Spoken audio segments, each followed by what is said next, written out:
Welcome everyone to BFG's Masterpiece Collection Theater. This is a segment where we like to highlight specific epic pickups.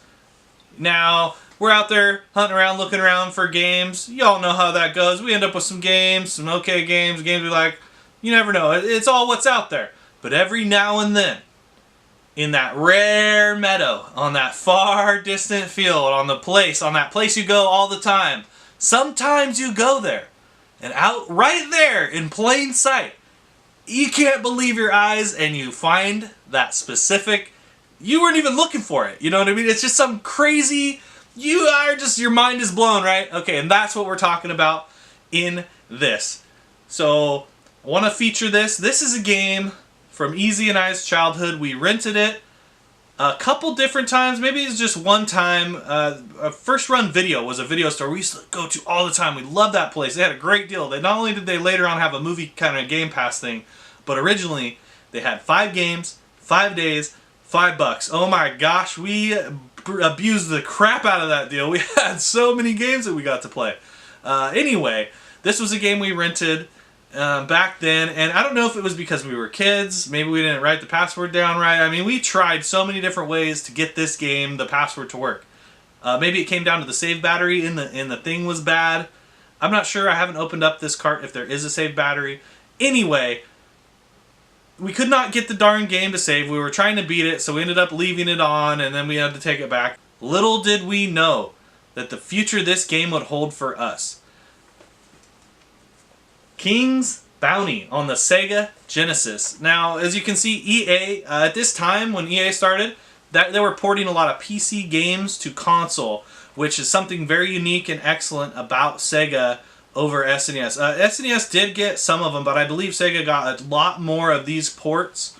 And unless you have a PC from back in the day, it's going to be really hard for you to play DOS games. Now, this is one of the really cool features about owning these old consoles like Sega. I think even some of the other ones like TurboGrafx, some of the harder to find ones got some good PC ports too. Some of the disc games like 3DOs and Panasonic, some of those, they were getting a lot of that early like DOS, Windows transition stuff like Wolfenstein, that if you don't have those old PCs, you're not going to get to play those games unless you want to emulate them, which, you know.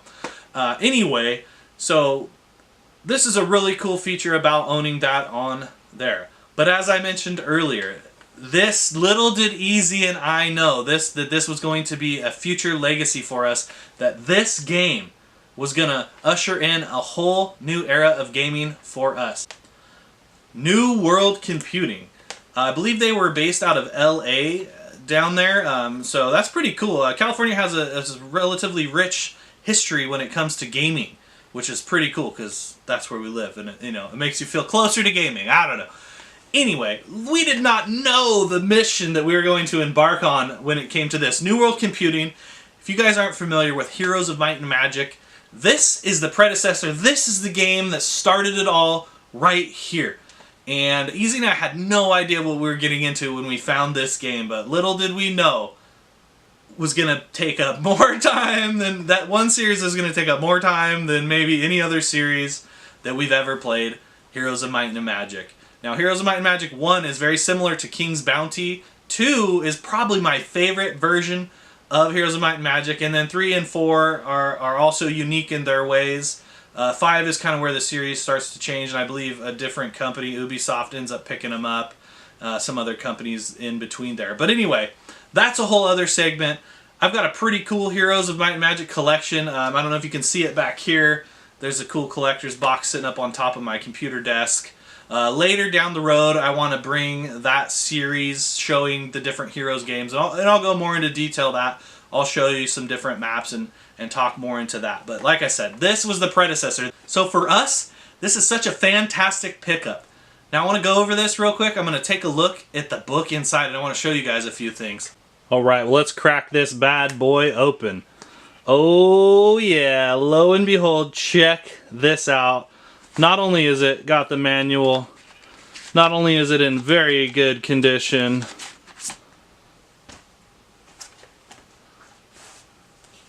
it's got the product registration card, And if I so chose, I could free video game magazine. Electronic Gaming Monthly was one of the coolest ones. I'm not sure what Mega Play magazine was, but that sounds pretty cool too.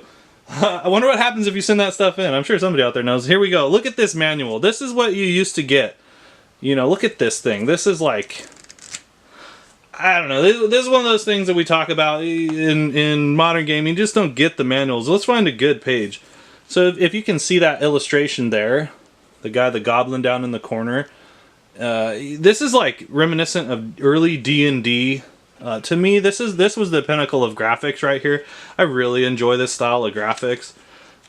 You know, you don't get that kind of stuff. It shows you everything. It tells you the spells. There's tables.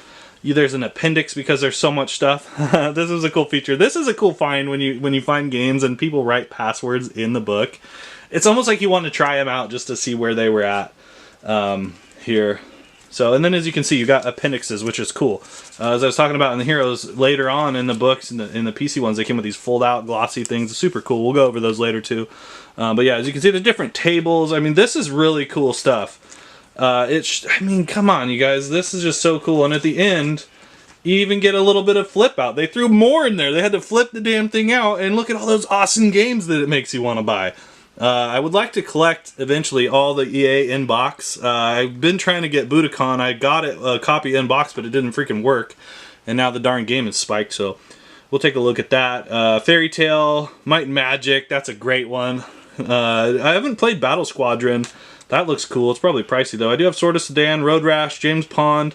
I got most of those. Populous, I think I ended up getting on Super, because you could use the mouse, but I would like to get it in-box on Sega Genesis, just because you can, you know, why not? I mean, gotta have them all, right? Gotta collect them all. So anyway, there it is. King's Bounty. What we're gonna do, we're gonna go put this bad boy in the Sega, and let's check out some gameplay footage on this. I'd like to say thanks for tuning in, guys. We hope you enjoyed this segment of BFG's Masterpiece Collection Theater. Very fun. Let's go look at this game.